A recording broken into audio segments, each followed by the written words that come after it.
Bonjour à tous, aujourd'hui dans cette vidéo, on va changer le favicon sur votre site WordPress. Donc, favicon c'est quoi? En fait, c'est que quand vous cliquez sur quand vous ouvrez un onglet, que vous allez sur un site web, il y a un logo qui est à côté, habituellement à gauche de la page. Donc, vous en voyez plusieurs ici, un astérix et là, ça c'est des favoris, mais même quand ils sont dans les favoris, souvent, on voit le favicon qui a été enregistré. Donc, on veut un favicon, ok? Moi, j'ai travaillé beaucoup sur le site là, entre les différentes vidéos. Donc, je l'ai déjà fait, mais je vous montre comment le faire, ok? Donc, la meilleure façon, selon moi, qui est la plus simple à date là, que j'ai trouvé, c'est vous allez dans Page. C'est pas qu'on veut modifier une page, c'est juste qu'on va aller dans modifier les paramètres d'Elementor. Donc, vous allez sur, prenez une page, modifier avec Elementor. Ça vous apporte comme sur Elementor. Et là, ce qu'on veut, c'est pas modifier la page. Ce qu'on veut, c'est aller jouer dans les Site Settings. Donc, vous voyez ici, Site Identity. Donc, là, moi, je l'ai déjà fait. Si vous, c'est pas fait, à ce moment-là, cliquez sur Choisir une image. Vous choisissez l'image. Si vous ne l'avez pas déjà dans votre site web, vous cliquez sur Téléverser. Vous choisissez Uploader, Insérer. Insérer un média. Et là, à ce moment-là, vous le rajoutez ici. Et c'est la même chose, WordPress ou WordPress ou Elementor, je ne sais pas lequel des deux qui fait ça.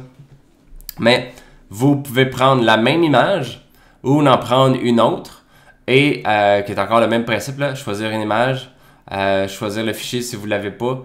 Sinon, dans la bibliothèque, vous pouvez sélectionner.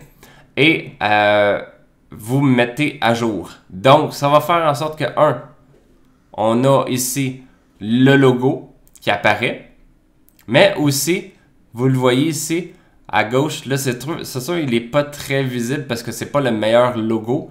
Un peu plus tard, puis c'est un peu, peut-être pas une problématique, mais une situation que vous allez pouvoir faire face aussi, où est-ce que vous avez payé pour faire mettons, Fiverr, un petit logo vraiment de base juste pour commencer.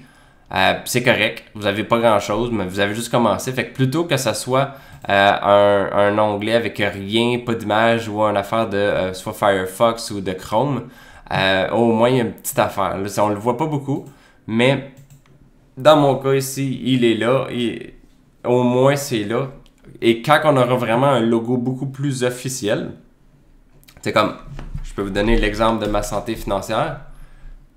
Vous avez le logo ici. Et j'ai fait rajouter cette petite partie. Fait que c'est juste ça qu'on voit par rapport à ma santé financière. Fait que déjà, ça permet d'avoir un petit logo comme ça qui est là plutôt que d'avoir absolument rien. Donc, quand c'est mis à jour, ben à ce moment-là, ça devrait... habituellement, c'est pas long, mais ça devrait être assez instantané où est-ce que là, ça va se changer ici. Et vous allez avoir ça au moins sur votre site web. Fait que c'est pas très long à faire. Ça donne un petit peu plus pas nécessairement de crédibilité, mais ça fait un peu plus beau déjà en partant.